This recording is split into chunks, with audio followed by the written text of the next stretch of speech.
So ನೀವು solar rooftop install ಮಾಡ್ತಾ ಇದ್ದೀರಾ. ಸೊ ಹಾಗಾದರೆ ಸೋಲಾರ್ ರೂಫ್ಟಾಪ್ ಇನ್ಸ್ಟಾಲೇಷನ್ ಮಾಡೋದಕ್ಕಿಂತ ಮುಂಚೆ ಇದ್ರ ಬಗ್ಗೆ ನೀವು ಖಂಡಿತ ತಿಳ್ಕೊಳ್ಳಬೇಕು. ಸೊ ಯಾವುದೇ ರೂಫ್ಟಾಪ್ ಇರ್ಬೋದು, residential, industrial or commercial. So ನಿಮಗೆ ಇದು 25-30 ವರ್ಷ ಲೈಫ್ ಇದೆ ಸೋಲಾರ್ ಪ್ಲ್ಯಾಂಟು. ಯೂಶುವಲಿ ನಿಮಗೆ ಮ್ಯಾಕ್ಸಿಮಮ್ ವಾರಂಟಿ ಸಿಗೋದು ಸೋಲಾರ್ ಪ್ಯಾನಲಲ್ಲಿ. ಸೋಲಾರ್ ಪ್ಯಾನಲ್ಲು ನಿಮ್ಮದು ಪ್ರಾಜೆಕ್ಟಲ್ಲಿ 70% of the cost goes to solar panel. So ಹಂಗಾಗಿ ಸೋಲಾರ್ ಪ್ಯಾನಲ್ನ ನೀವು ಕ್ಲೀನಾಗಿ ಮೇಂಟೈನ್ ಮಾಡ್ತಾ ಇರಬೇಕು. ಸೊ ಅವಾಗವಾಗ ಹಂಗಾಗಿ ನಮ್ಮ ಕಡೆಯಿಂದ ಏನು ಸಜೆಷನ್ಸು ಕೊಡ್ತೀವಿ ಅಂದರೆ, ನಿಮ್ದು ಯಾವುದೇ ರೂಫ್ ಟಾಪ್ಸ್ ಆಗಿರ್ಬೋದು, ಆಕ್ಸೆಸಿಬಿಲಿಟಿ ಕಡೆ ತುಂಬ ಇಂಪಾರ್ಟೆಂಟ್ ಕೊಡಿ.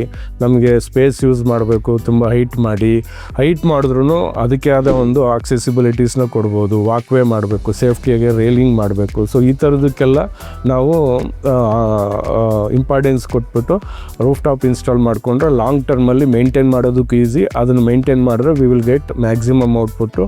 ಆಮೇಲೆ ಮ್ಯಾಕ್ಸಿಮಮ್ ಔಟ್ಪುಟ್ ಮುಖಾಂತರ you can get maximum benefit of this solar roof top. So ಇಲ್ಲಾಂದರೆ ಏನಾಗುತ್ತೆ ಅಂದರೆ, ನೀವು ಸುಮ್ಮನೆ ಇವಾಗ ಕಾಸ್ಟ್ ಎಫೆಕ್ಟಿವ್ ಆಗಿ ಯಾವುದೋ ಹೈಟಲ್ಲಿ ಹಾಕ್ಸ್ತೀರಿ, ಆಮೇಲೆ 1-2-3 ಇಯರ್ಸ್ ಆದಮೇಲೆ ಅದನ್ನು ಕ್ಲೀನ್ ಮಾಡಬೇಕು, ಮೇಂಟೈನ್ ಮಾಡಬೇಕು ಅಂದರೆ ಇದಾಗಲ್ಲ. ಸೊ ಹಂಗಾಗಿ ಹೈಟು ಆದ್ರೂ ಆಕ್ಸೆಸಿಬಿಲಿಟಿ ಇರಬೇಕು, ಲ್ಯಾಡರ್ ಇರಬೇಕು, ಅದಕ್ಕೆ ಆದಂಥ ವಾಕ್ವೇ ಇರಬೇಕು, ಸೇಫ್ಟಿ ರೈಲಿಂಗ್ ಇರಬೇಕು.